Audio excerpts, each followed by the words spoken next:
Antes de dar paso al pastor, bueno, a la secuencia de nuestro programa, me gustaría contaros una historita pequeña. Dice que cierta vez un cuidador de un zoológico, como de costumbre, siempre iba por la mañana en las jaulas limpiando y dando de comer a los animales.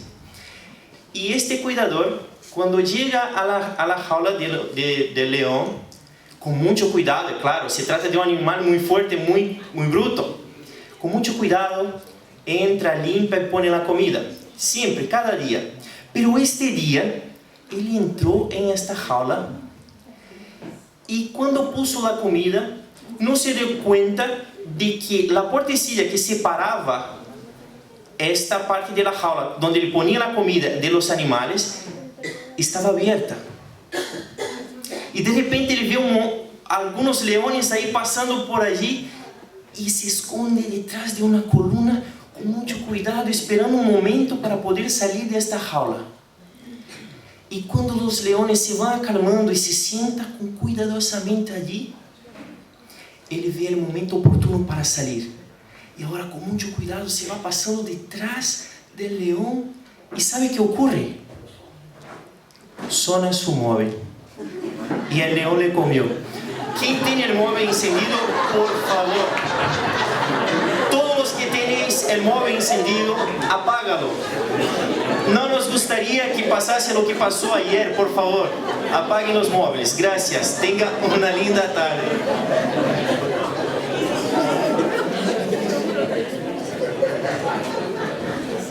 Muy bien. Cantaremos a continuación nuestro himno lema.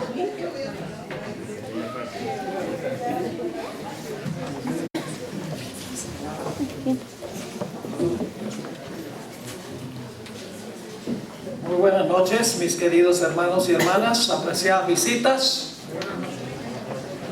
Qué bueno ver la casa del Señor llena en un miércoles en la noche, noche de culto.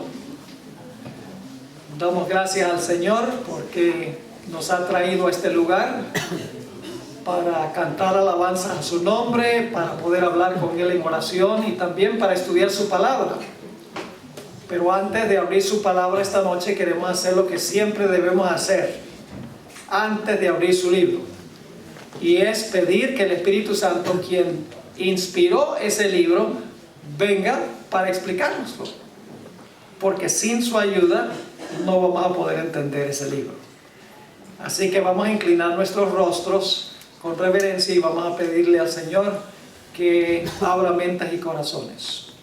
Padre Celestial, una vez más esta noche venimos ante tu trono con confianza, porque venimos en el nombre de Jesús. Sabemos que hay poder en ese nombre.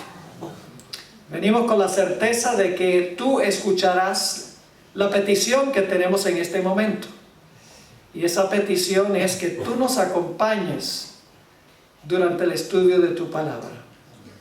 Te ruego, Señor, que nos ayudes a entender los momentos peligrosos en que estamos viviendo y la importancia de entregar nuestra vida sin reservas al Señor Jesús, pues no hay un fundamento más seguro que ese en los tiempos turbulentos en que estamos viviendo. Así que háblanos, particularmente si tenemos en nuestro medio alguna visita que viene por primera vez o recién vino esta semana. Te ruego, Señor, que tú abras su entendimiento, que lo lleves a tomar una decisión de seguir a Jesús plena y totalmente. Gracias te damos porque sabemos que tú responderás esta oración, porque te lo suplicamos en el nombre precioso e incomparable, que es sobre todo nombre, el nombre de Jesús. Amén. Bueno, ¿qué les parece si repasamos lo que estudiamos desde el comienzo? ¿Les parece? Así, conciso, macizo y preciso.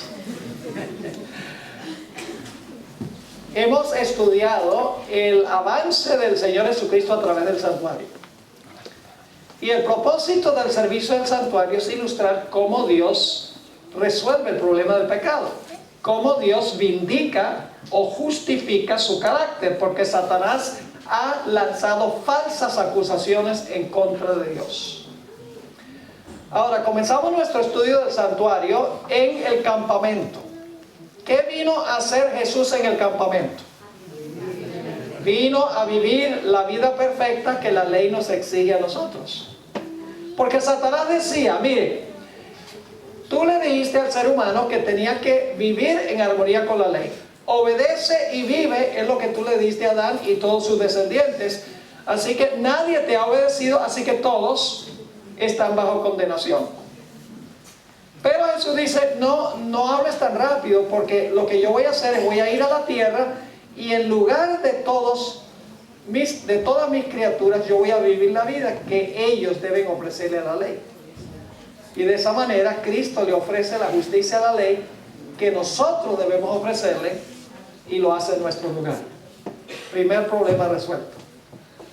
Pero luego Satanás le dice a Jesús, hay otro problema, y es que no solamente exige la ley perfección, sino si no se le ofrece esa perfección a la ley, entonces la ley dice que la persona tiene que morir, y todos han desobedecido la ley, así que todos tienen que morir.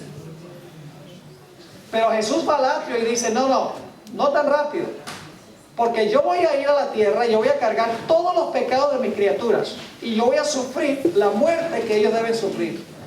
De esa manera se va a satisfacer la justicia de Dios, y al mismo tiempo voy a poder salvar al pecador de la muerte.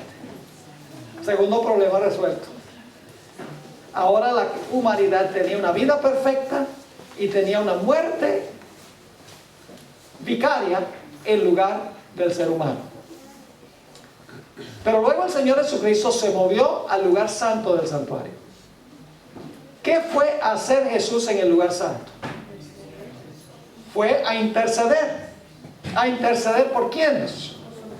A interceder por todos los seres humanos. No, a interceder por quiénes. Por los que por Él se acercan a Dios, los que se arrepienten, los que confiesan sus pecados y confían en la vida y en la muerte de Cristo Jesús. Es decir, en el lugar santo Cristo aplica su vida y su muerte a los que le reclaman lo que Él hizo, la provisión que Él hizo. Y eso es lo que Jesús ha estado haciendo desde su ascensión al cielo. Pero no todas las personas que dicen que se arrepienten y que confiesan su pecado con su boca y que dicen confiar en Jesús son creyentes genuinos. Nos hemos dado cuenta que hay muchos cristianos que son hipócritas. Afuera pareciera que vivieran una vida moral, pareciera que estuvieran arrepentidos y confiesan sus pecados y oran al Señor y dicen que confían en Jesús y usan el nombre de Jesús para arriba y para abajo, pero son cizaños, son vírgenes fatuas, tienen tan solo la forma de piedad, solo dicen Señor, Señor, pero no hacen la voluntad del Señor. Son peces malos que reúnen la red.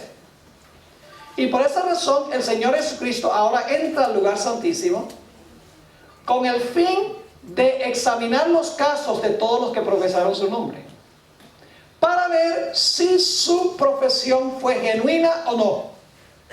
¿Están entendiendo la razón de la obra en el lugar santísimo? En el lugar santísimo lo que hace el Señor Jesucristo es evaluar caso por caso. ¿Empezando con quién? Empezando con Adán y terminando con ¿quiénes? Con los que están vivos en la tierra. Uno por uno, Cristo los llama ante su tribunal para examinar su vida, para ver si su vida estuvo en armonía con su profesión. Porque la Biblia dice, no dice por su fe los conoceréis, la Biblia dice por sus frutos los conoceréis. La fe sin obras es muerta, y una fe muerta no te puede salvar.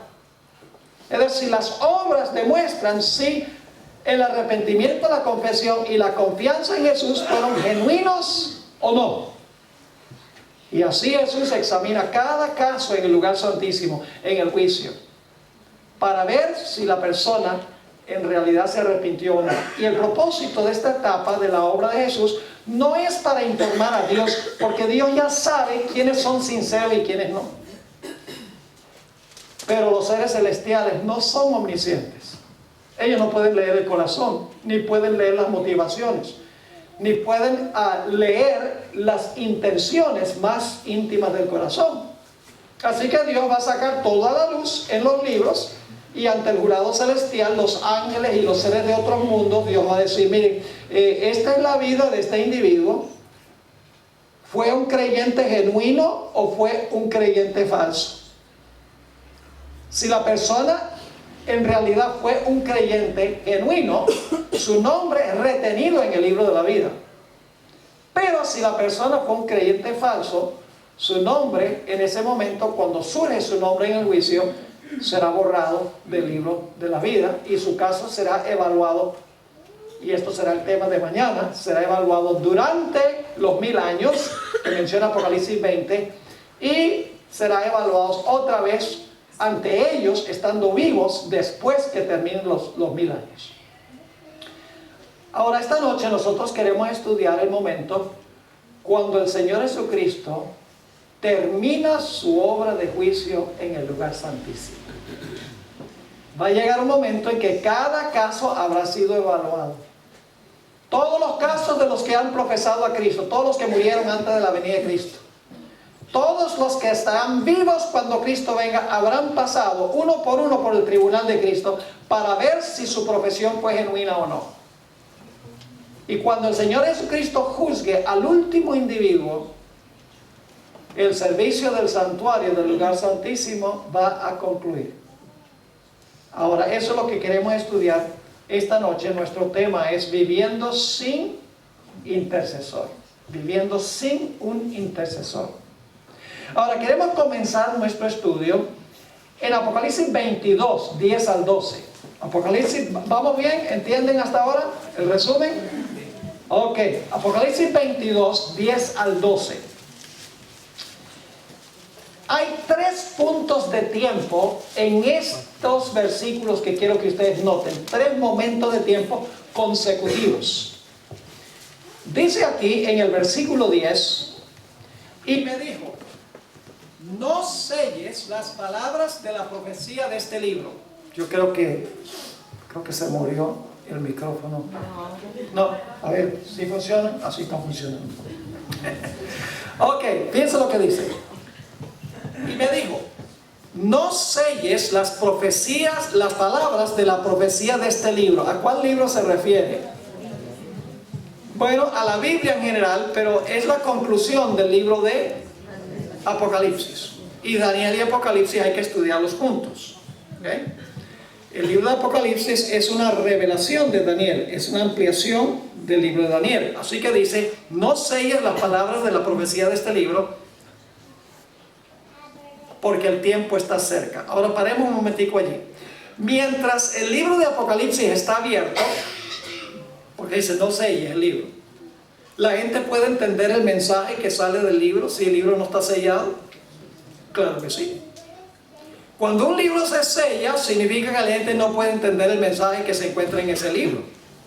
Recuerdan, por ejemplo, en Daniel 12:4 dice, cierra las palabras y sella el libro hasta el tiempo del fin. Es decir, que hasta el tiempo del fin, la porción de Daniel que tiene que ver con los últimos días no se podía entender, porque el libro estaba sellado. Así que si aquí dice que no selles las palabras de la profecía de este libro, porque el tiempo está cerca, significa que el libro de Apocalipsis está abierto y la gente lo puede entender. Pero fíjense, el primer punto de tiempo entonces es cuando el libro no tiene el sello y la gente puede estudiarlo y puede aprender el mensaje que viene del libro. Pero luego dice, porque el tiempo está cerca. Ahora, ¿qué significa eso? El tiempo está cerca. ¿A cuál tiempo se refiere eso cuando dice el tiempo está cerca? El siguiente versículo lo explica.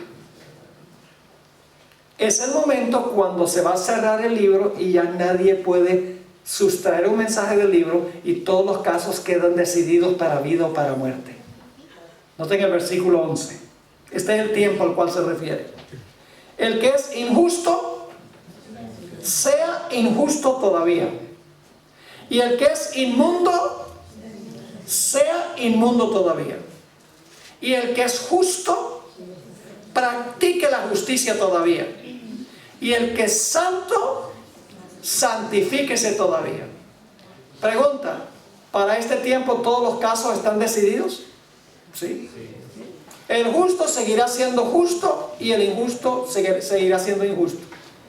El que es limpio seguirá siendo limpio y el que es inmundo seguirá siendo inmundo. El que es santo seguirá siendo santo y el que no es santo seguirá siendo así.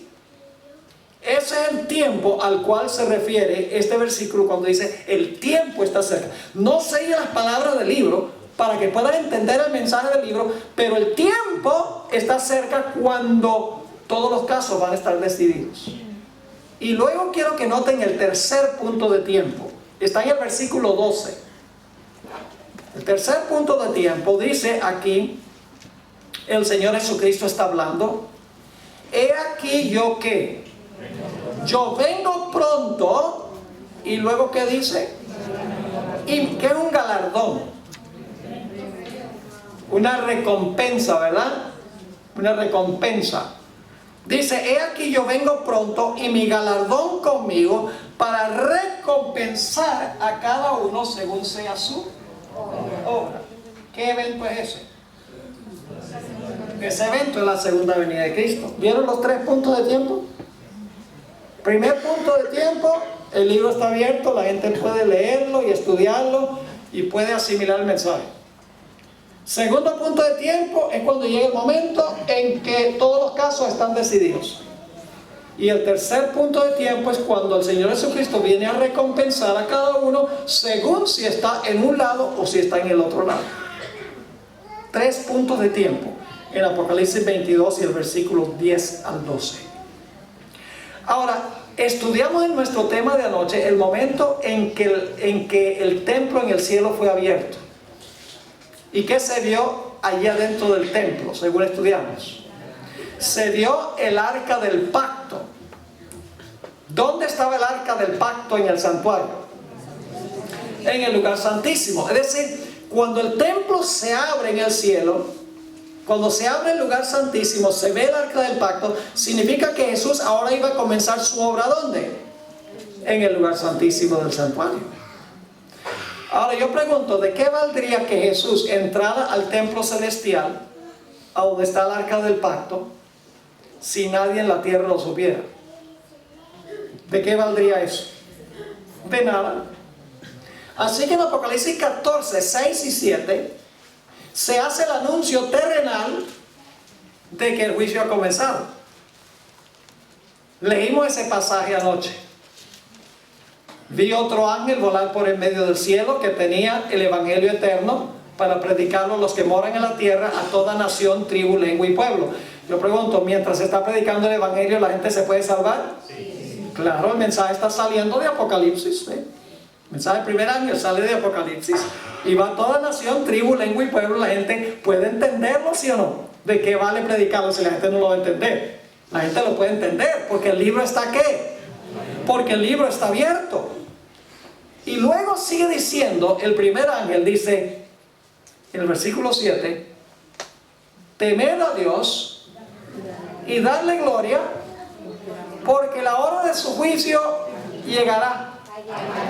No, dice, la hora de su juicio ha llegado. Ese es el anuncio terrenal del evento celestial. Apocalipsis 11, 19 tiene el evento celestial. El templo abierto, se ve el arca del pacto. Pero ese evento se anuncia en la tierra diciendo, la hora de su juicio ha llegado. Apocalipsis 14 tiene el anuncio terrenal de la apertura del lugar santísimo en el cielo. Pero ahora escuchen, va a llegar un momento en que el templo celestial se va a cerrar y nadie va a poder entrar. Yo pregunto, ¿hoy podemos nosotros entrar al santuario celestial? ¿Podemos entrar al santuario celestial? ¿Sí? ¿Y cómo podemos hacer eso viviendo en Gran Canaria? Entramos a través de ¿quién? A través de Cristo, por fe en Cristo podemos entrar allá. ¿Jesús aún intercede por nuestros pecados? Claro que sí. No es que Cristo entra al Santísimo y dice, no, ahora yo intercedí solo en el Santo. No hay más intercesión. No, no, no. Jesús continúa intercediendo por los que se allegan a Dios a través de Él. Pero Jesús luego empieza a juzgar empezando con Adán. Es decir, en el lugar santísimo hace una doble obra. Intercede por los que se arrepienten, los que confiesan su pecado, los que confían en Jesús. Los pecados son colocados cubiertos por la sangre en el santuario. Y al mismo tiempo el Señor Jesucristo está juzgando a las personas en orden cronológico, primero empezando con los muertos y luego entonces terminando con los que están vivos. ¿Está claro ese punto? Pero va a llegar un momento en que ya no vamos a poder entrar al santuario. Vamos a Apocalipsis 15. Todo esto está en Apocalipsis. La apertura del templo está en Apocalipsis. El mensaje terrenal, la hora de su juicio ha llegado, está en Apocalipsis. Ahora vamos a hablar del momento cuando el templo se va a cerrar. Apocalipsis 15 y el versículo 5 al 8. Y ustedes van a decir, pero pastor, ahí no dice que se va a cerrar, ahí dice que se va a abrir. Es verdad, pero se va a abrir con otro propósito distinto. Fíjense lo que dice. Después de estas cosas miré, y he aquí fue abierto en el cielo el templo del tabernáculo del testimonio. ¿El templo de dónde? ¿Saben qué es el tabernáculo del testimonio? El tabernáculo del testimonio es la carpa en su totalidad. Eso, así se le llama en el Antiguo Testamento. El tabernáculo del testimonio es toda la carpa, que tiene santo y santísimo. Pero esto dice el templo del tabernáculo. ¿Cuál es el templo del tabernáculo del testimonio? El lugar santísimo. Así que dice, fue abierto en el cielo el templo del tabernáculo del testimonio. Y ahora fíjense por qué se abre. ¿Se abre para que la gente pueda entrar por fe y reclamar a Cristo como Salvador? No, no, no. Dice, y del templo salieron. ¿Por qué se abre el templo? ¿Para entrar o para salir? Oh, es para que algunos salgan. Ahora, ¿quiénes son los que van a salir? Y del templo salieron los 7 ángeles que tenían las 7 plagas, vestidos de lino limpio y resplandeciente, y ceñidos alrededor del pecho con cintos de oro. Y uno de los 4 seres vivientes dio a los 7 ángeles 7 copas de oro, llenas ¿de qué? De la ira de Dios. Yo pregunto, cuando Dios derrame su ira, ¿ya la puerta de la gracia se cerró? Cuando las plagas caigan sobre la tierra, ¿ya no hay más oportunidad de salvación? No hay más oportunidad de salvación cuando las plagas se derramen sobre la tierra. La ira de Dios se derrama en su plenitud, sin mezcla. Dice la Biblia, sin mezcla de misericordia. Ahora hay mezcla de misericordia. Así que dice en el versículo 7, uno de los 4 seres vivientes dio a los 7 ángeles 7 copas de oro, llenas de la ira de Dios, que vive por los siglos de los siglos. Y el templo, ahora fíjense qué pasa cuando los ángeles salen para derramar las plagas. Dice, y el templo se llenó de humo por la gloria de Dios y por su poder. Y luego, ¿qué dice? Y nadie podía entrar en el templo hasta que se hubiesen cumplido las 7 plagas de los 7 ángeles. Va a llegar un momento en que nadie puede entrar al templo, ¿sí o no? Claro que sí. ¿Saben por qué? Porque se habrá cerrado ¿qué? Se habrá cerrado la intercesión, se habrá cerrado el tiempo de gracia. Ahora quiero que vayamos a Daniel 12 y el versículo 1. Y lamentablemente no disponemos del tiempo para cubrir todo lo que viene inmediatamente antes de Daniel 12:1, así que yo les voy a dar un poquito de trasfondo. La Biblia dice que al final de la historia va a haber una gran persecución lanzada contra los verdaderos hijos de Dios, como pasó durante la Edad Media. Mucha gente durante ese periodo, millones murieron, perseguidos por la misma iglesia. Y la Biblia dice que el poder que hacía eso durante los 1260 años, la iglesia romana, dice que al final de su dominio recibió una herida mortal. Es decir, ya no podía perseguir más. Y aquí tenemos todos los gobiernos democráticos del mundo y democracia, y ya no hay persecución religiosa. Pero Apocalipsis dice que su herida mortal será sanada. Es decir, va a recobrar su poder. Y va a perseguir como perseguía en el pasado a todos los que no estén de acuerdo con sus doctrinas y con sus prácticas. La profecía dice eso. Ahora, Daniel 11 describe eso hablando de un rey que se llama el rey del norte. Es el anticristo al final de la historia. Es un sistema religioso que se conoce, tiene diferentes nombres. Se le llama el cuerno pequeño, se le llama la bestia, se le llama el hombre de pecado, se le llama la ramera, se le llama la abominación asoladora, se le llama el rey del norte. Todos son diferentes nombres para el mismo sistema.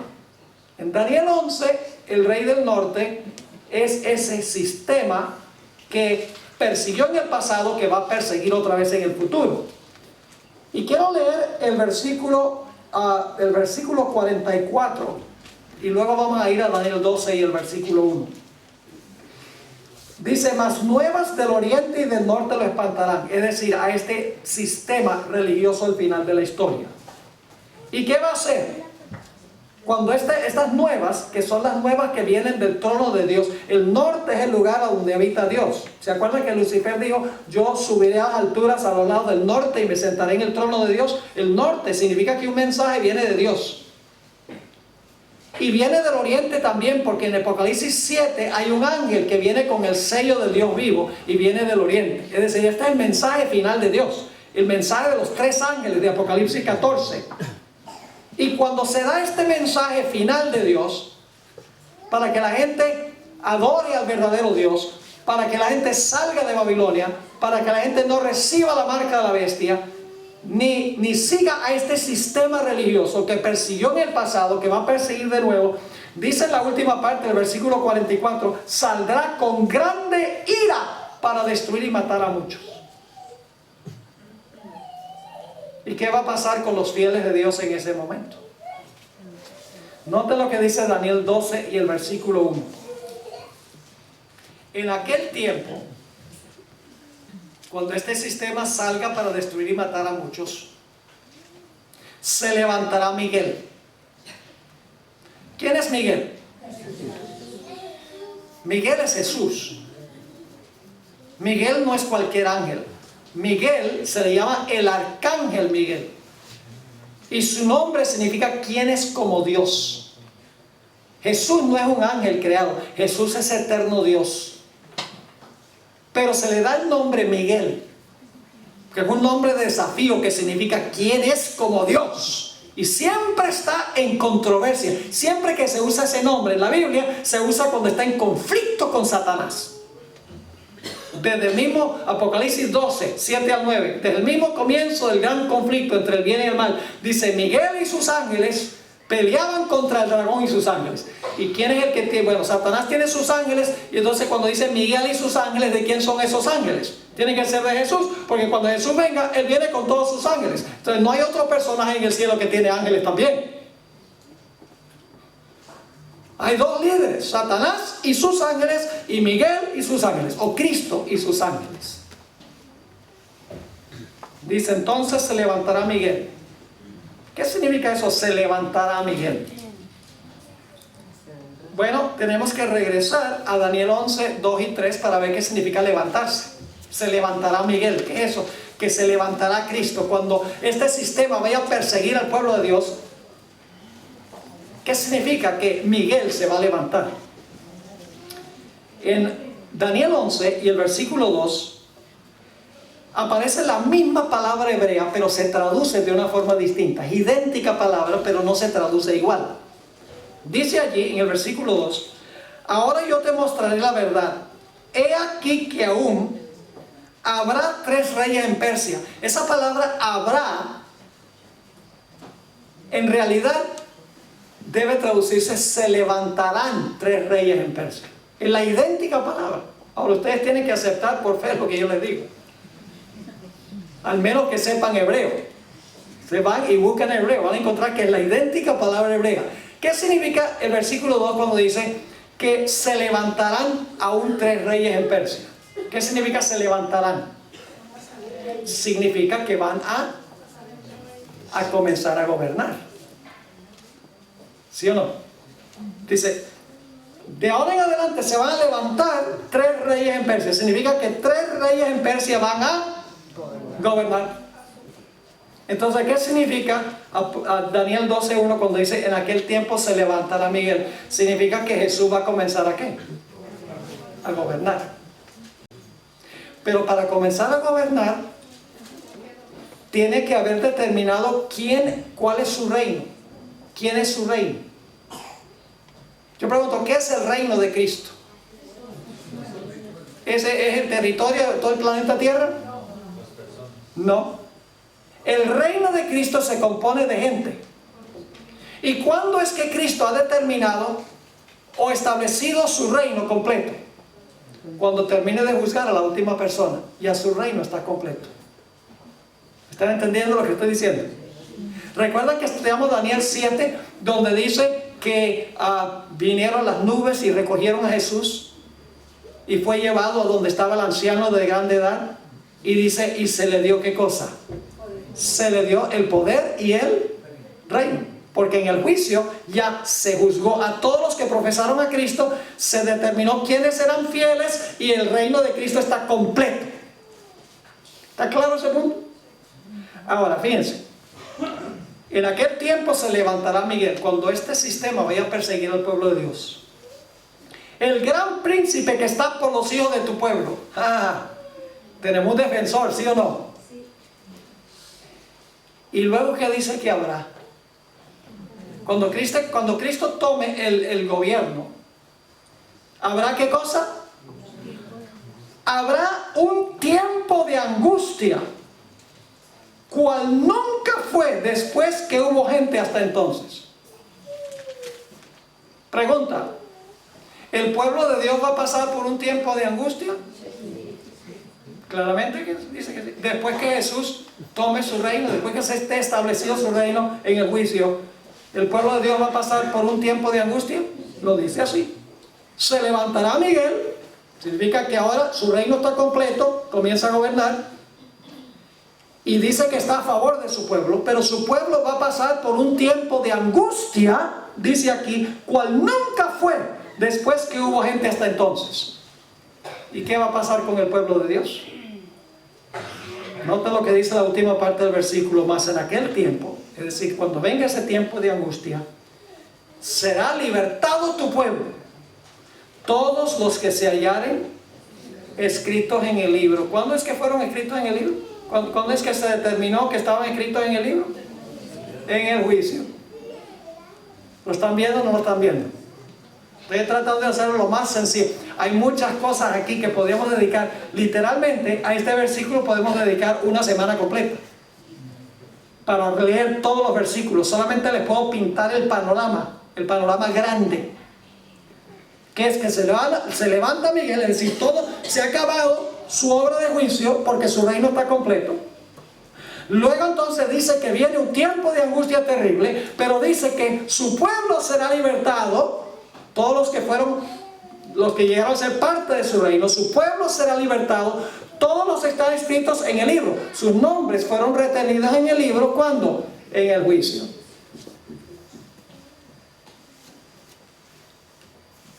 Y luego entonces habla de la venida de Cristo y la resurrección. Y el siguiente evento, vean, versículo 2. Y muchos de los que duermen en el polvo de la tierra serán despertados. Esa es la resurrección, ¿sí o no? Después del tiempo de angustia, ¿qué viene? Viene Cristo y se realiza la resurrección. Ahora queremos ir a otro lugar. Vamos a Mateo 24, para que ustedes vean este proceso. Mateo 24. ¿Saben lo que dicen muchos cristianos? Muchos cristianos dicen, no, nosotros no vamos a pasar por el tiempo de angustia. Los cristianos se van a ir en el rapto. ¿Han oído hablar de eso? Sí, o sea, 7 años antes de la venida gloriosa de Cristo, Cristo se va a llevar a su iglesia al cielo. Y entonces aquí van a quedar sufriendo los pobres judíos. Eso es lo que enseñan. Dicen que el pueblo de Dios no va a pasar por la tribulación final. Eso no es lo que enseña la Biblia. La Biblia dice que habrá tiempo de angustia cual nunca fue. Y el pueblo de Dios será libertado. Si tiene que ser libertado es porque está siendo perseguido. Ahora Mateo 24 tiene el mismo panorama. Note Mateo el capítulo 24 y vamos a leer solamente algunos. Tengo 14 temas nada más sobre Mateo 24. Lo vamos a grabar en español más adelante este año. Y lo vamos a poner en YouTube para que los puedan ver. Este capítulo es tremendo sobre eventos finales. Pero quiero que notemos nada más 1 o 2 puntos aquí. Dice en el versículo 21: porque habrá entonces grande ¿qué? Grande aflicción, cual no fue desde el principio del mundo hasta ahora ni será. ¿Ese es el tiempo de angustia? Sí. Versículo 22. Y si aquellos días no fuesen acortados, ninguna carne sería salva. Mas por causa de ¿quiénes? De los escogidos, aquellos días serán acortados. Los escogidos van a pasar por ese tiempo. Van a pasar por ese tiempo. Y si no fueran acortados esos días, no sobrevivirían ni siquiera los escogidos.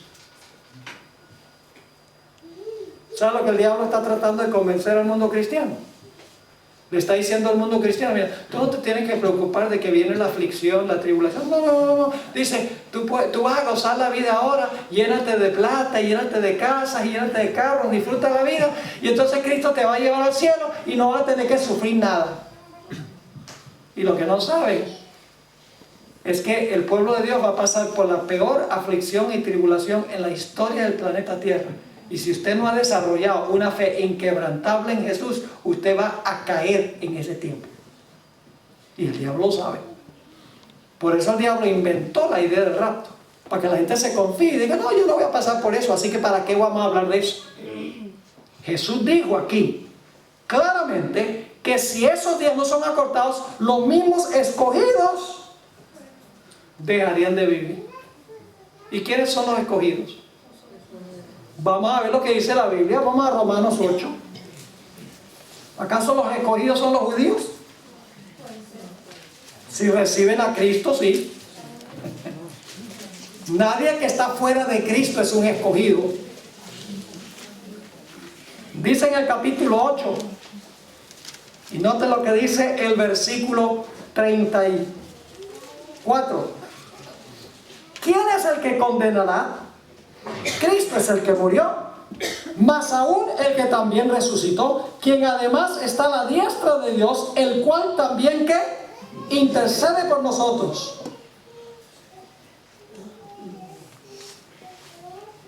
Y luego sigue diciendo: ¿quién nos apartará del amor de Dios, de Cristo? ¿Tribulación o angustia o persecución o hambre o desnudez o peligro o cuchillo? Como está escrito: por causa de ti somos muertos todo el tiempo, somos estimados como ovejas de matadero. ¿Está hablando de persecución aquí? Sí. Claro que sí. Y luego dice: antes en todas estas cosas hacemos más que vencer por medio de aquel que nos amó. Por lo cual estoy cierto que ni la muerte, ni la vida, ni los ángeles, ni principados, ni potestades, ni lo presente, ni lo porvenir, ni lo alto, ni lo bajo, ni ninguna criatura nos podrá apartar del amor de Dios que es en Cristo Jesús, Señor nuestro. ¿Y quiénes son esos? Bueno, vamos a leer un poquito antes de este pasaje. Versículo 30. Y a los que predestinó, a estos también llamó, y a los que llamó, a estos también justificó, y a los que justificó, a estos también glorificó. Pues ¿qué diremos a estos? Si Dios es por nosotros, ¿quién contra nosotros? El que aún a su propio Hijo no perdonó, antes le entregó por todos nosotros, ¿cómo no nos dará también con Él todas las cosas? ¿Quién acusará a quiénes? A los escogidos de Dios. ¿Quiénes son los escogidos de Dios? Los que recibieron a Cristo como Salvador. ¿Va a haber persecución contra ellos según este pasaje? ¿Hay algo que nos va a poder separar de Jesús? Según el apóstol Pablo, nada nos podrá separar. Pero si nosotros no hemos formado esa relación estrecha con Jesús en estos tiempos de relativa prosperidad, vamos a caer, y el diablo lo sabe. Así que él inventa la idea de que todos van a ser llevados al cielo para disfrutar los 7 años de tribulación allá, y entonces aquí se van a quedar sufriendo los judíos, como si no hubieran sufrido ya mucho. Ahora yo pregunto, ¿la segunda venida de Jesús es después de la gran tribulación? Sí, Señor. Vamos un poco más adelante ahí en Mateo 24. Vamos a Mateo 24 y vamos a el versículo, a ver, aquí 29, versículo 29. Fíjense lo que dice. Y luego, después de la aflicción de aquellos días, después del tiempo de angustia, el sol se oscurecerá, la luna no dará su lumbre, las estrellas caerán del cielo y las virtudes de los cielos serán conmovidas, y entonces se mostrará la señal del Hijo del Hombre en el cielo, y entonces lamentarán todas las tribus de la tierra y verán al Hijo del Hombre que vendrá sobre las nubes del cielo con grande poder y gloria, y enviará sus ángeles con gran voz de trompeta, juntarán a sus escogidos de los 4 vientos, de un cabo del cielo hasta el otro. Yo pregunto, ¿qué viene primero? ¿La segunda venida y luego la tribulación, o la tribulación y luego la segunda venida? La gran tribulación. ¿Y el pueblo de Dios va a estar dónde? El pueblo de Dios va a estar aquí, perseguido por este sistema que se conoce como el cuerno pequeño, la bestia, el rey del norte, la ramera, la abominación asoladora, el hombre de pecado. Son todos nombres de este mismo sistema que da la Sagrada Escritura. Serán perseguidos por este sistema. Y el pueblo de Dios tendrá que huir, porque Mateo 24 dice, entonces los que están en Jerusalén huyan a los montes. El pueblo de Dios va a tener que huir. Ahora, el propósito por el cual les menciono esto no es para que nos asustemos. No somos justificados por susto. Pero lo que sí quiero que quede claro es que el pueblo de Dios va a pasar por un tiempo de angustia terrible.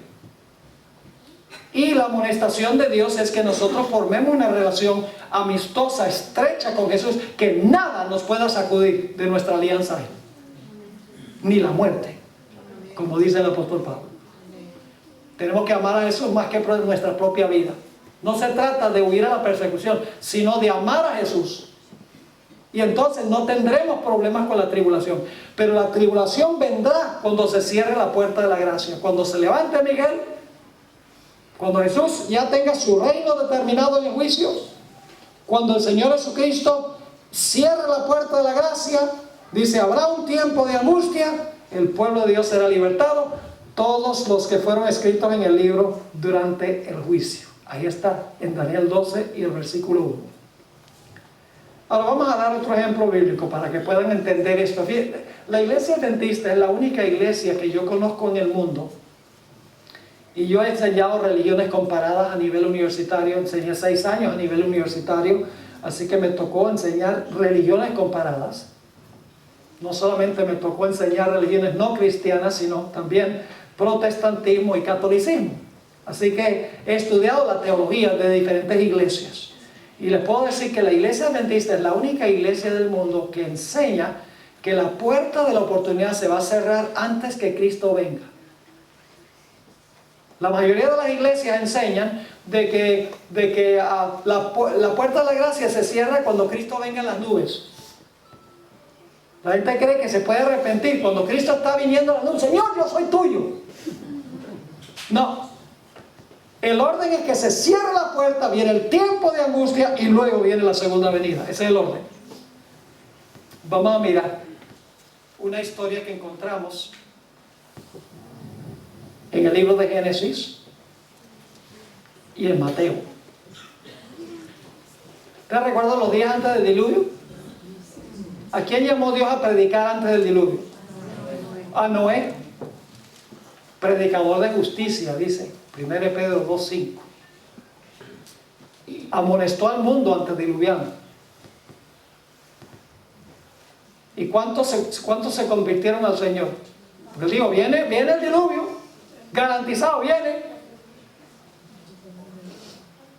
¿Cuántos creyeron?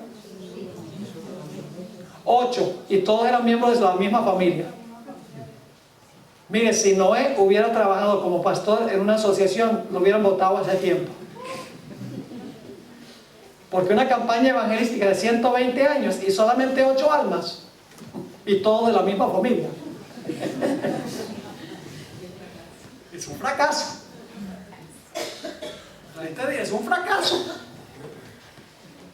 120 años dice la Biblia que Noé predicó. Y solamente se convierte en 8 personas. Ahora quiero que se imaginen el momento cuando Noé terminó de predicar.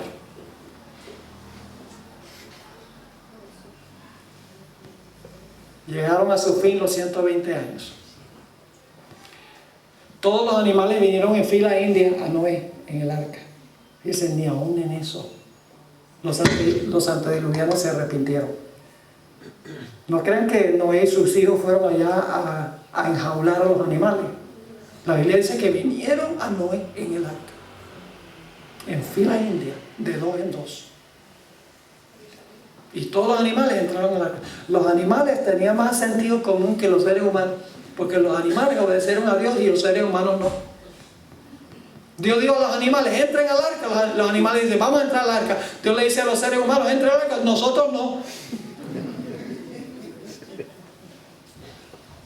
Los seres humanos habían descendido a un nivel subanimal. Ellos no tenían conciencia. Y me imagino a Noé parado en la puerta del arca y rogándole al mundo antediluviano a esas personas que se refugiaran en el arca. Nadie. Vamos a ver qué pasó cuando Noé entró dentro del arca. Vamos a Génesis 7 y el versículo 16. Génesis 7 y el versículo 16. Está hablando de la entrada de los animales y quiero que noten lo que dice. Y los que vinieron, macho y hembra de toda carne vinieron, como le había mandado Dios. ¿Quién mandó a los animales que vinieran? Dios. Y ahora escuchen esto. Y Jehová le cerró la puerta. ¿Quién cerró la puerta? Jehová. Y luego apenas se cerró la puerta comenzó a llover.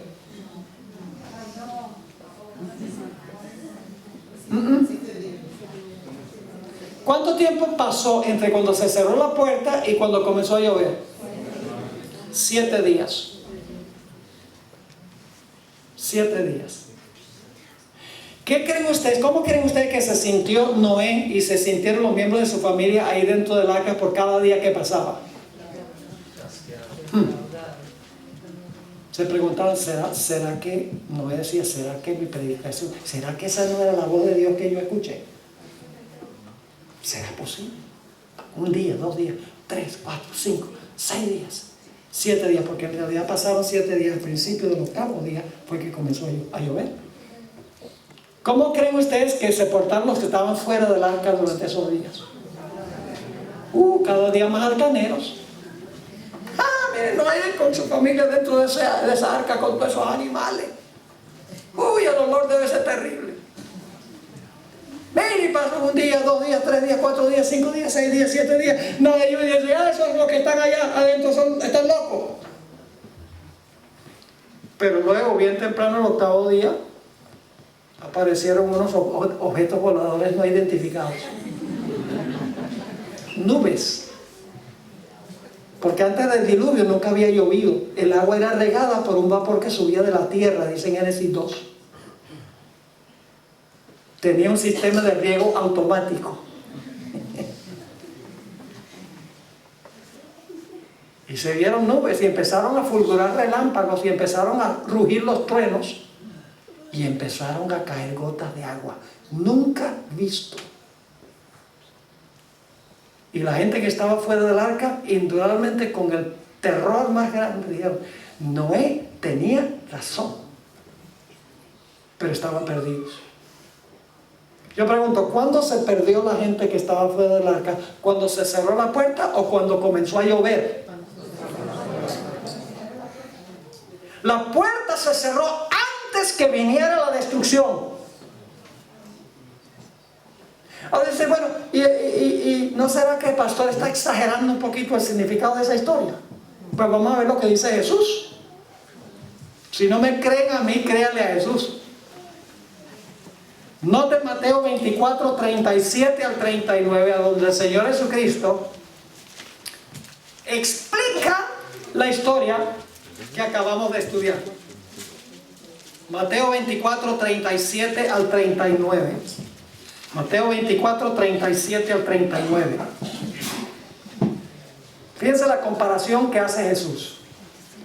Mas como en los días de Noé, así será la venida del Hijo del Hombre. ¿Qué dos eventos está comparando Jesús?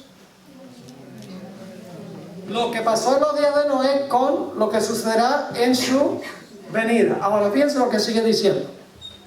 Porque como en los días antes del diluvio estaban comiendo y bebiendo, casándose y dando en casamiento.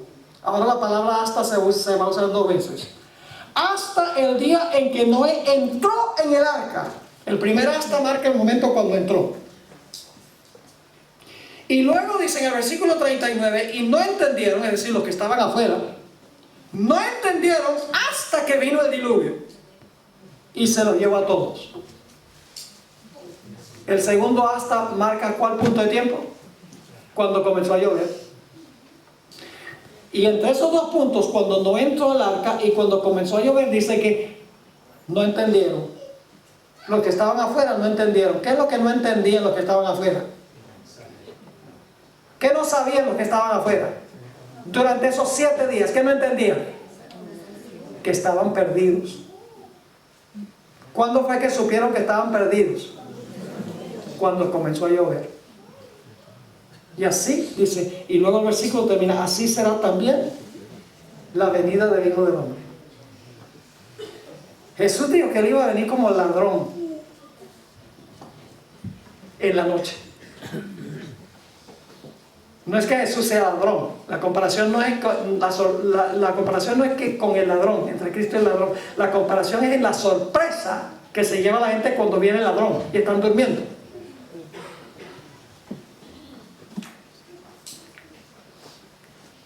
Aquí a veces hace frío en Gran Canaria, ¿verdad? Quiero que se imaginen que una noche ustedes acaban de llegar del trabajo y está haciendo frío. Ha entrado del océano una neblina así, húmeda. Y entonces se acuestan debajo de las cobijas así calienticos. Y cuando están así cómodos debajo de las cobijas, se me olvidó trancar la puerta.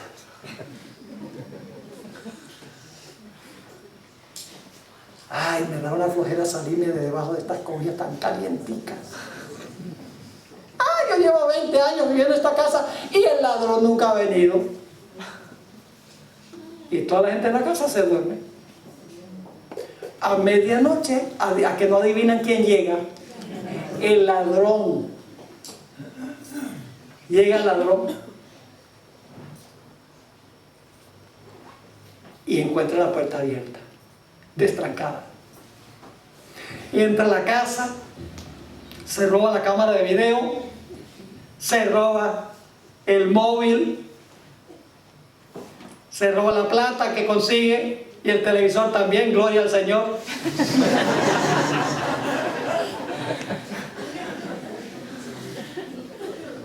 Y la gente en la casa está inconsciente de que el ladrón llegó, pues están durmiendo. Inconscientes, están durmiendo, no velaron. ¿Cuándo se dan cuenta que el ladrón vino? Cuando se despiertan por la mañana se dan cuenta de que el ladrón vino, pero ya es demasiado tarde. Así será la venida del Hijo del Hombre. La puerta de la gracia se cerrará como la llegada del ladrón. Pero la gente no se dará cuenta que está perdida, sino hasta que Cristo venga en las nubes del cielo. Y entonces será demasiado tarde. ¿Sí me están entendiendo? Es decir, mis queridos amigos y hermanos, viene el momento en que el servicio del santuario, del lugar santísimo, una vez que Jesús haya juzgado, la última persona, todos los muertos y todos los que están vivos al final de la historia, el Señor Jesucristo va a decir: mi reino ahora está completo. se ha revelado quiénes son los súbditos de mi reino. Y usted dice, pero pastor, ¿qué pasa con todos esos pecados que están en el santuario? Porque es que Jesús va a purificar el santuario, ¿verdad que sí? ¿Qué pasa con todos los pecados que entraron y contaminaron el santuario? Entraron por la sangre, sí, pero la sangre contaminó el santuario. ¿Cómo es que se limpia el santuario? Escuchen, les voy a explicar. ¿Quién es el originador y el instigador del pecado? Satanás. Es el verdadero culpable del origen del pecado y de la perpetuación del pecado.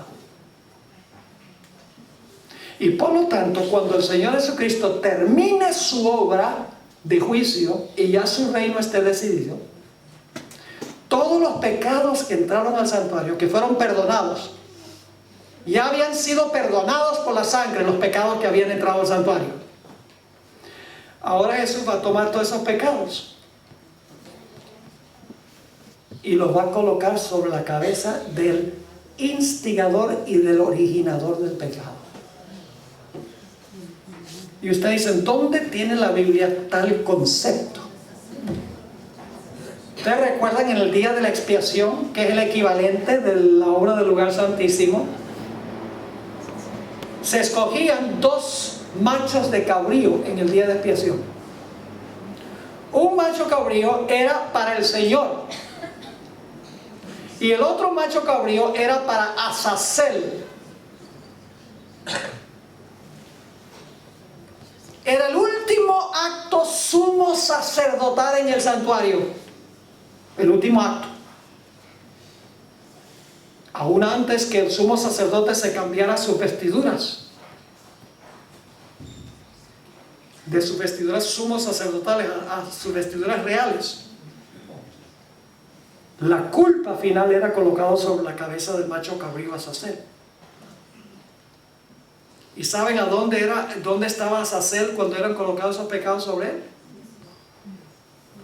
No estaba ni en el lugar santísimo, no estaba en el lugar santo. Estaba en el atrio, en la puerta de entrada al tabernáculo.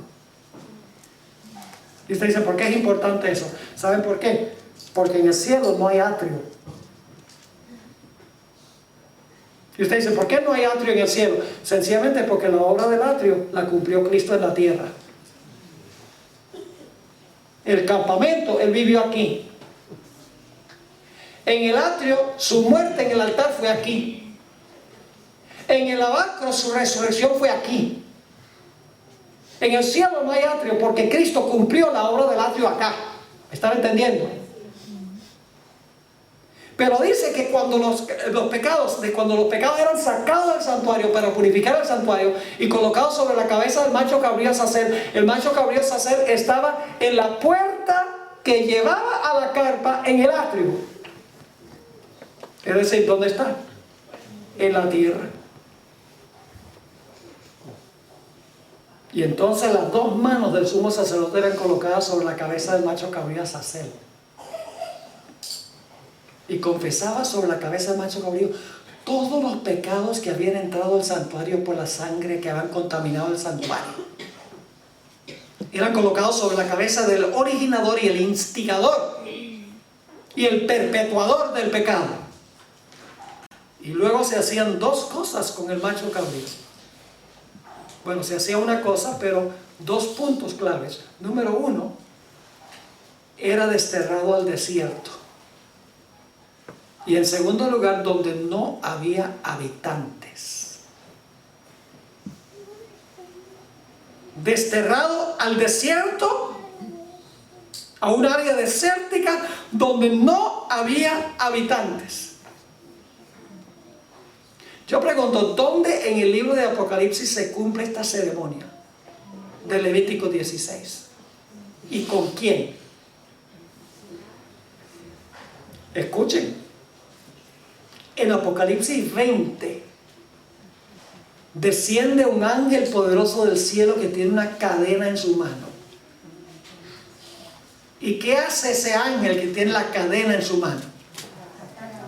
Es para atar ¿a quién? A Satanás. En una tierra que ha sido destruida por las plagas. una tierra desértica, ¿y cuántos habitantes hay? Ni uno, porque todos han muerto. Mañana vamos a hablar de eso. Cuando Cristo venga, todos los impíos van a morir. No va a quedar ni uno solo vivo. Y la tierra va a estar desordenada y vacía. Y a Satanás se le obligará a quedarse en una tierra desértica sin habitantes. Para ese tiempo ya le habrán sido colocados los pecados. Ahora algunos dicen, bueno, entonces usted cree usted cree entonces que el diablo es su salvador. No. ¿Sabe por qué no? Porque cuando los pecados son colocados sobre la cabeza de Azazel, ya esos pecados habían sido perdonados por la sangre del primer macho cabrío. ¿Están conmigo o no están conmigo? Los pecados que entraron al santuario eran pecados perdonados al pueblo de Dios por la sangre de Cristo. El macho cabrío no perdona pecados, sufre la pena final. En segundo lugar, la sangre del macho cabrío no se derramaba. Y la Biblia dice que sin derramamiento de sangre no hay remisión de pecados.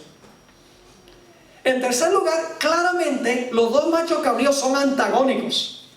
Uno para el Señor y otro para Azazel. ¿Cómo van a ser los dos del Señor? Eso sería decir, uno para el Señor y el otro para el Señor. Son dos poderes antagónicos. Y además de eso, Azazel era enviado, como les mencioné, a un lugar desértico sin habitantes. Eso es lo que pasa con Satanás. Vamos a ver más claramente mañana durante los 1000 años. Y agrego aquí que la tradición judía unánimemente dice que Azazel era el príncipe de los demonios en la mentalidad judía. Ahora, después que el Señor Jesucristo coloca sobre el macho cabrío Azazel la culpa final y el castigo final por el pecado sobre la cabeza del macho cabrío Azazel, entonces el Señor Jesucristo va a regresar al lugar santísimo y se va a cambiar sus vestiduras. Se va a quitar sus vestiduras sumos sacerdotales. Ya no va a ser más sacerdote. Yo pregunto entonces, ¿va a concluir la intercesión? Claro que sí. Si no es sumo sacerdote ya, si ya no está vestido como sumo sacerdote, ¿va a cesar la intercesión? Claro que sí. Se va a quitar sus vestiduras sumos sacerdotales y se va a poner sus vestidos de rey. Porque ha tomado su reino y va a venir a buscar a los súbditos de su reino. Amén. Y una vez una persona me decía, pastor, ¿cómo sabe usted que el Señor Jesucristo se va a cambiar la vestidura? Es sencillo. No es complicado. No tiene que tener la sabiduría de Salomón para entenderlo. ¿Qué función desempeña Cristo en el cielo ahora? Intercesor, pero ¿cuál es qué es él? Sumo sacerdote. Vamos a leerlo. Hebreos 8. Hebreos el capítulo 8. Vamos a leerlo. Hebreos 8 y el versículo 1 y 2 para que ustedes vean. Hebreos 8, 1 y 2. Dice así que la suma acerca de lo dicho es: tenemos tal, ¿qué cosa? Pontífice que se sentó a la diestra del trono de la majestad de los cielos, ministro del santuario y de aquel verdadero tabernáculo que el Señor asentó y no el hombre. ¿Qué tenemos en el cielo ahora? ¿Un qué? Un pontífice. Esa no es una mejor traducción. En realidad la palabra argierus, que significa sumo sacerdote. Así que Pablo dice, tenemos un sumo sacerdote. Así que ¿cómo está vestido Jesús ahora? Como sumo sacerdote. ¿Cómo estará vestido cuando Jesús venga? Como rey. Lo pueden leer en Apocalipsis 19, 11 al 15. Cuando Jesús viene vestido como Rey de Reyes y Señor de Señores. ¿Lo han leído en Apocalipsis 19? Tiene varias coronas en la cabeza, diademas. Viene sentado sobre un caballo blanco como un rey conquistador. Entonces yo les pregunto, si ahora está sirviendo como sumo sacerdote y está vestido como sumo sacerdote, pero cuando regrese viene vestido como rey, entonces antes de venir como rey tiene que haberse cambiado. ¿Es así o no es así? Sencillo. Tiene que haberse cambiado sus vestiduras. Ahora yo quiero leerles una cita muy interesante que se encuentra en el libro Primeros Escritos 280 y 281. La misma escritora que mencioné anoche, que muchos la han criticado. Los que la critican o no la han leído o la han leído con la intención de criticar. Pero si usted la lee con una mente abierta, se va a quedar con la boca abierta.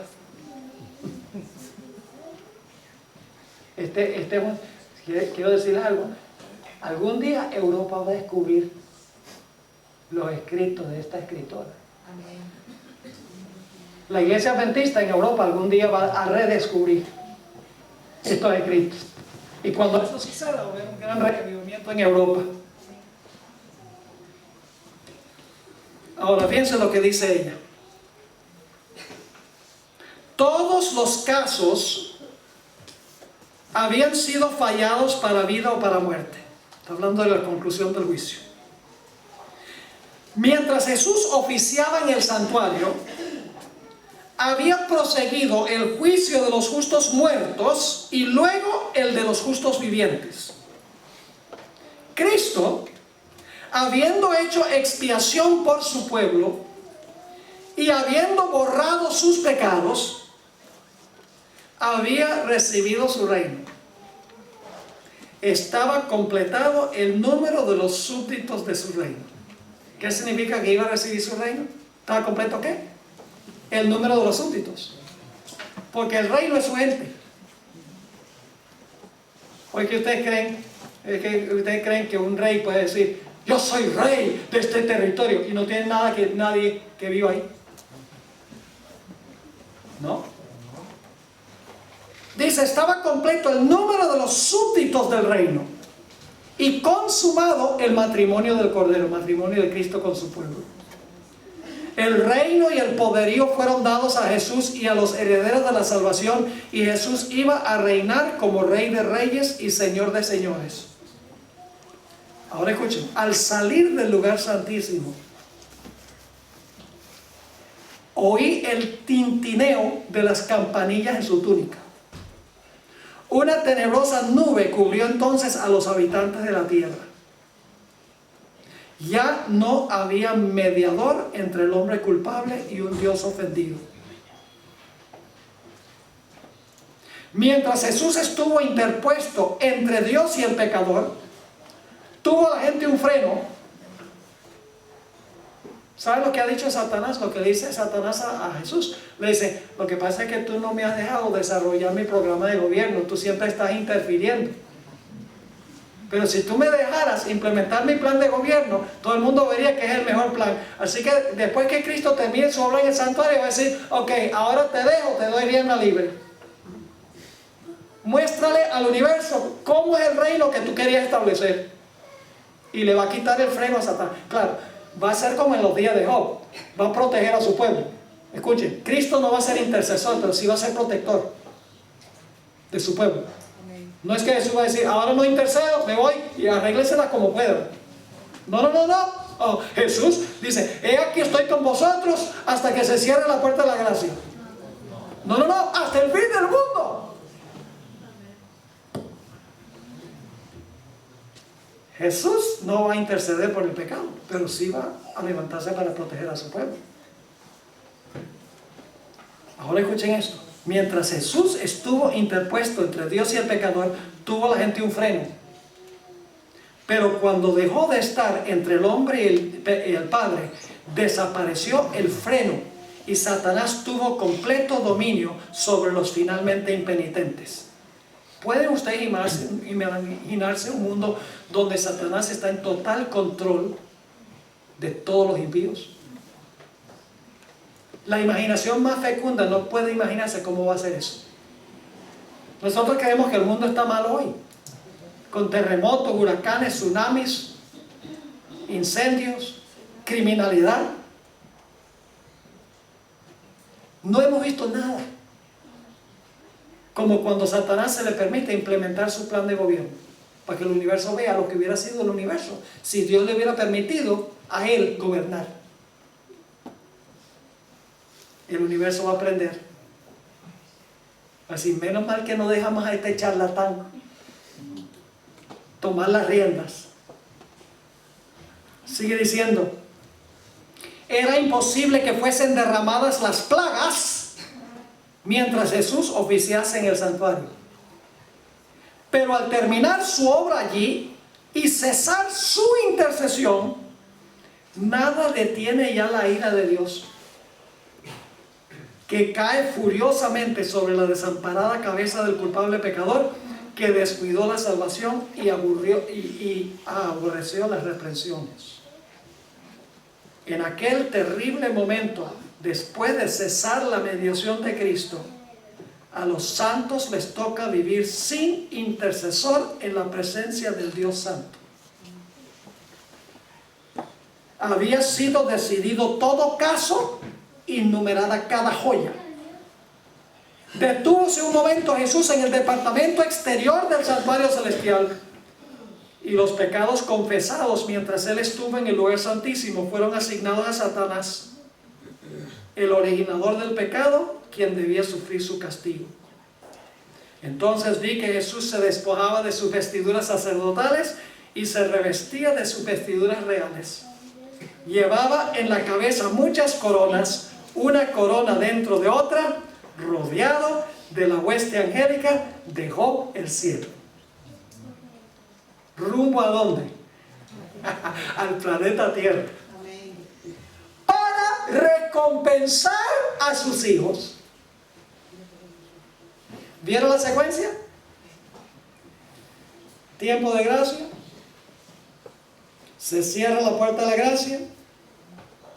Tiempo de angustia donde Satanás implementa su plan, el pueblo de Dios aquí. Y créame, Dios va a permitir que el diablo aflija al pueblo de Dios al máximo, pero no va a permitir que los mate. Recuerda la historia, aquí se va a cumplir en verdad la historia de Job. ¿Job sufrió? ¿Era un fiel hijo de Dios Job? Oh, sí.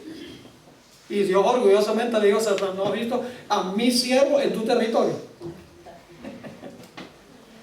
Recto, temeroso de Dios, apartado del mal. Dice, es mi siervo en tu territorio. Y Satanás dice, pero es que tú eres tan bueno con él, tú le das todo. Es próspero, tiene muchos hijos, buena salud. Tú no me has dejado afligirlo. Entonces Dios le dice, bueno, en dos veces que se comparece Satanás en el cielo, en esta reunión, Dios le dice, mira, quítale todo lo que quieras. Lo único que no permito que haga, le quite la vida. ¿Qué hizo Satanás? ¿Qué permitió Dios que hiciera Satanás? ¿Fue probado Job al máximo? Sí, Señor. Y saben, yo una vez tuve una señora en una iglesia que yo pastoreé. Cuando llegué me di cuenta que ella no asistía a la iglesia, así que fui a visitarla. Y entonces le pregunté, hermana, ¿por qué usted no está asistiendo a la iglesia? Me dijo, no, hace varios años yo vi una película del martirio de Juan Hus. ¿Han oído hablar de Juan Hus? El que fue quemado en la hoguera porque no estaba de acuerdo con lo que enseñaba la iglesia. Dice, cuando yo vi a ese hombre ahí quemándose, ahí, fiel a Dios, ¿y por qué Dios no lo libró? Dice, cuando yo vi eso, no, yo no puedo creer en un Dios así. Y yo le dije, ¿y por qué usted se queja si él no? Juan Hus murió cantando. Claro, al final de la historia ningún hijo de Dios va a morir. Pero durante el tiempo de gracia sí. Porque, ¿sabe por qué durante el tiempo de gracia? ¿Por qué algunos del pueblo de Dios van a morir? Porque el testimonio de ellos va a ser un testimonio para que otras personas digan, si ese mensaje vale la pena morir por ese mensaje, vale la pena vivir por ese mensaje. Pero cuando se cierra la puerta de la gracia, la muerte de los santos no tendría ningún objetivo. Sería inútil. ¿Me están entendiendo? Así que durante el tiempo de angustia, Dios va a proteger a su pueblo. Va a permitir que su pueblo sea probado al máximo. Algunos serán encarcelados, se padecerá hambre, sed, se perderán todas las posesiones, familias se volcarán en contra de la gente, de los fieles. Pero Dios sostendrá a su pueblo. Y luego vendrá la recompensa. Cierre de gracia, tiempo de angustia, el diablo haciendo y deshaciendo, Jesús protegiendo la vida de su pueblo, y luego después del sufrimiento viene la gloria y viene la recompensa. Fíjense lo que dijo Jesús. Juan 14, 1 al 3. Juan 14, 1 al 3. Ustedes conocen esto, lo podemos repetir de memoria. No se turbe vuestro corazón. Creéis en Dios, creed también en mí. En la casa de mi Padre muchas moradas hay. Si así no fuera, yo os hubiera dicho.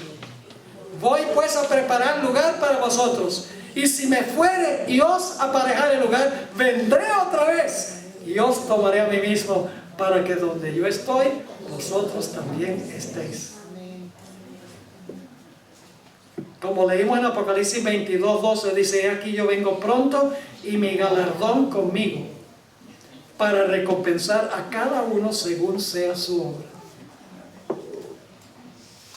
Mateo 16, 27 dice: porque el Hijo del Hombre vendrá en la gloria de su Padre con todos sus ángeles, y entonces pagará a cada uno conforme a sus obras. El apóstol Pablo se encontraba preso en la prisión mamertina allá en Roma. Sabía que no lo iban a soltar más.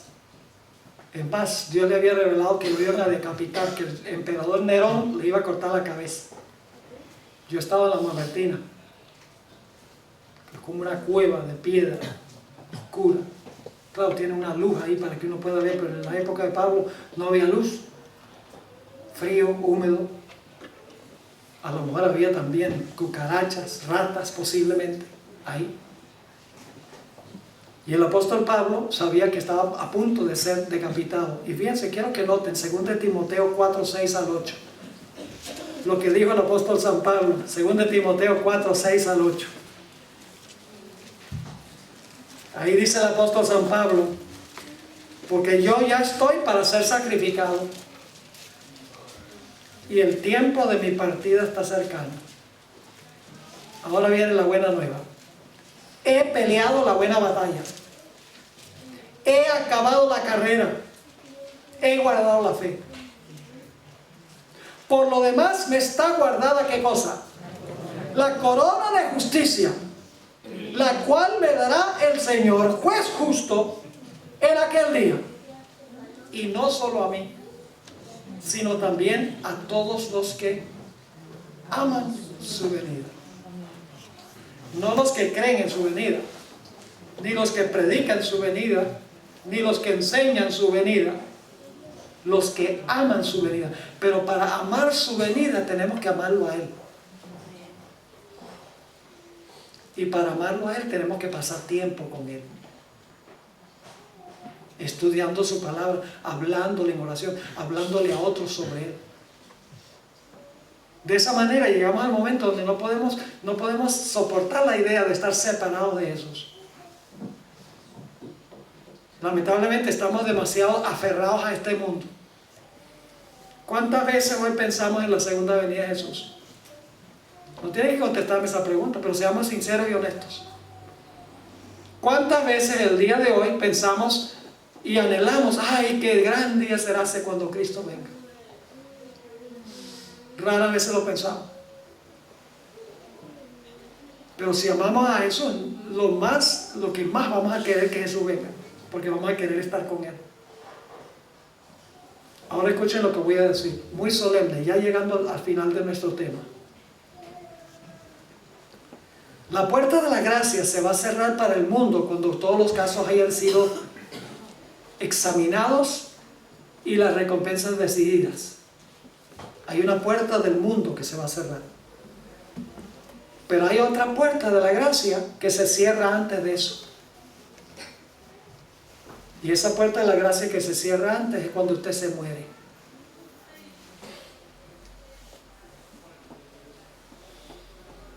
Cuando una persona se muere, su puerta se cerró. Aunque usted no llegue al cierre de la puerta de la gracia del mundo, y el momento cuando una persona muere, ya su historia queda fijada para siempre. Por eso es tan grande el incentivo de que nosotros hagamos una entrega al Señor Jesús ahora. Tenemos la tendencia de pensar, no, yo lo voy a hacer algún día no es nuestro. Pero yo no sé si yo voy a estar vivo algún día. La Biblia dice, hoy es el día de la salvación. Si hoy oyeres su voz, no endurezcáis vuestro corazón. Y ponemos trabas, sino que la familia, que el trabajo, que esto, que aquello. Ponemos toda clase de trabas. El diablo es el que nos pone esas trabas. Es el que nos pone esos obstáculos para que no tomemos la decisión. Es un riesgo no vivir cada día como hijo e hija del Señor Jesucristo. Como yo le mencionaba en una presentación anterior, yo no le tengo miedo a la muerte.